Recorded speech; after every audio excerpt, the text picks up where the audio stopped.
Hey, it's Aaron, and today I'm going to talk a little bit about the Donald Trump impeachment. But first, I just want to say that my little buddy here is all better and has her cone off. So that's really good and really helpful because she was losing her mind. Anyway, so today I'm going to talk a little bit about the Donald Trump impeachment. But I want to start off by telling everybody out there that Donald Trump being impeached does not mean that he isn't still the president. There's a lot of people who think that this automatically means that Donald Trump is out of the office and he's no longer president of the United States. That's simply just not the case, though I'm not entirely sure it will ever be the case as far as the impeachment hearings go, considering that Donald Trump is the third president to have ever been impeached. But every single president who has been acquitted by the Senate, which is common practice. That's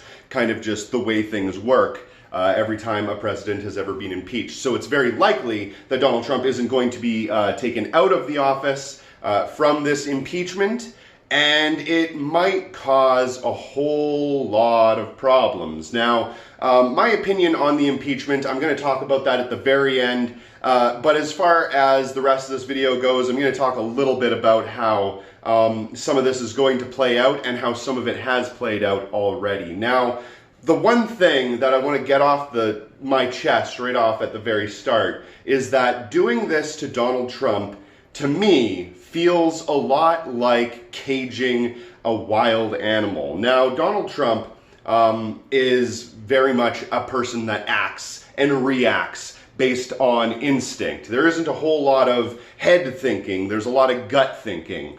And I feel as though putting him in a position like this is going to make him fight a whole lot harder. For any of you out there who have ever read Sun Tzu, The Art of War, if you don't leave an opportunity for an enemy to escape, if you corner them, they're going to fight as though they have to fight for their lives, because oftentimes they do. So they're going to fight harder than if you allowed them the opportunity to escape. I think that if there is actually to be an election, Donald Trump would be given that opportunity to escape. But since now he is being impeached, that just makes him want to fight harder, and way harder than he ever has before. I was watching his rally last night as he was being impeached, and he definitely seemed off. Even a friend of mine was noting, who for a very long time was a Trump supporter, that he seemed really angry. He seemed really off. He was rambly. He was meandering off into different directions and like way out into the middle of the weeds. I've seen him do this before, but everybody in the room was kind of under the impression, yeah, things do seem like he's taking this shit pretty seriously, but he also didn't really know how to react to it, right? Like I said, not a head thinker, more of a gut thinker. So it ended up making him very distressed, but it isn't the only thing that was happening. Like I said, he's going to fight harder than he has before. I almost guarantee you on that.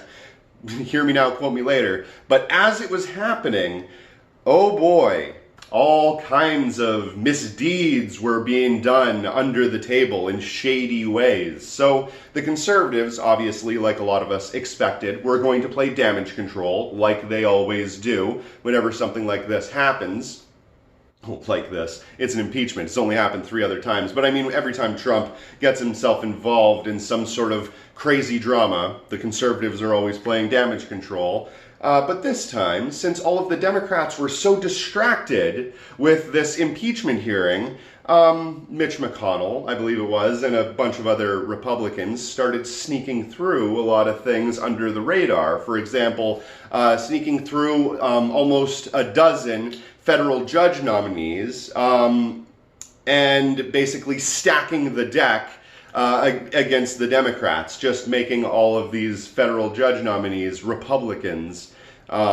It's kind of reminiscent of if all of the cops somehow in the entire city ended up at the stadium, all the criminals would be looking around going, oh, fuck it, we're going to do some bad shit. And then they go out and do it. And that's exactly what happened here. Everybody was losing their minds thanks to this impeachment hearing, and nobody was really paying attention to anything else that was going on. So it makes me wonder what else this smokescreen was covering. But I digress. But while the conservatives were playing damage control, the liberals were savoring this moment. They were enjoying every last morsel of this so delectable, perfect time. Oh, it's so yummy in their tummy. They've been waiting for this moment for so long that even Nancy Pelosi decided not to just push through the impeachment hearing. She wants it to take as long as possible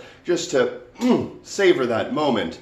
And to collect evidence. It was looked at, her pushing back the date of the impeachment, of the stuff that happens to the impeachment, when they actually determine if he is going to be taken out of office. She wants to push that back as far as possible, which was looked at by many political pundits as being the responsible move. Very good, Nancy, very good. Savor that moment, dear, savor it. And so, obviously, disgusting. I hate liberals, they gross me out, but they were obviously doing that and enjoying every moment of it. And while they were doing that, a lot of the liberal base, unfortunately, like I said at the beginning, thought that all of this was happening and that Trump now was no longer the president. So it's not their fault that they were thinking that, the liberal base, obviously. They've been propagandized to so much in thinking that this impeachment is the be-all, end-all. This is what's going to solve all of the problems, that assuming that, you know, Trump actually being kicked the fuck out of the White House at this point, assuming that isn't an unreasonable assumption, I'm sure, for a lot of people. So,